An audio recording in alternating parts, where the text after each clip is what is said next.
First game is Feral Rogue against Warrior Paladin. Ideally, you want to sap the Paladin and starve the Warrior. Try not to get in range of the Warrior while he has rage to shout you out.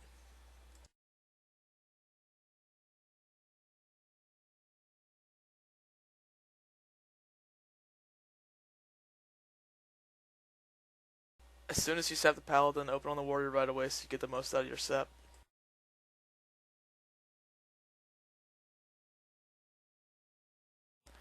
After the initial sap, make sure your rogue's looking for an opportunity to vanish and resap if possible.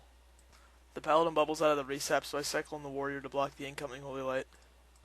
Unlike what I do right here, try to time your cyclone when the Paladin has 1.5 seconds left on his bubble to try to break his Holy Shock. Once the Paladin's cyclone, I go back in for some more damage.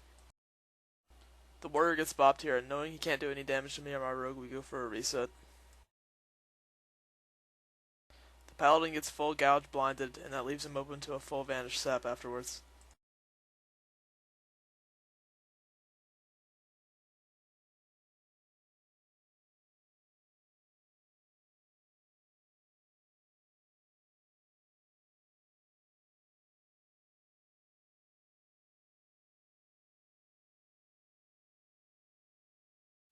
Next up is Feral BM Hunter versus Shadow Frost. Here we just get on the Shadow Priest hard since he doesn't have as many outs as a Frost Mage does. Against this team it's a DPS race, so just really lay into the Shadow Priest. The Shadow Priest goes down, but I get blanket counterspelled and can't do anything to save my Hunter. I hardcast Cyclone on the Mage so I can get a better position, and I know he can't interrupt me since he blanket counterspelled me. He trinkets instantly, so I get on him for some damage. I sit in this deep freeze since I know he most likely won't kill me in it. I do end up having to use survival instincts though.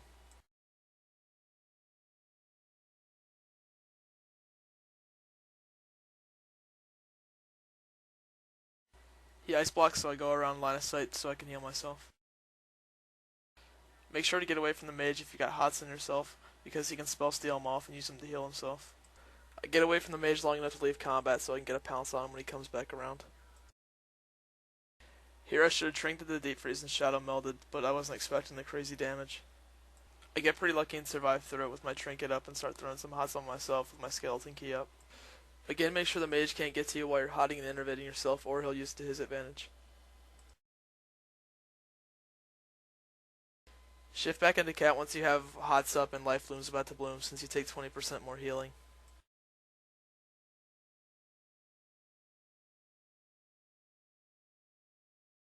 I aggressively trinket the deep freeze and go for a kill.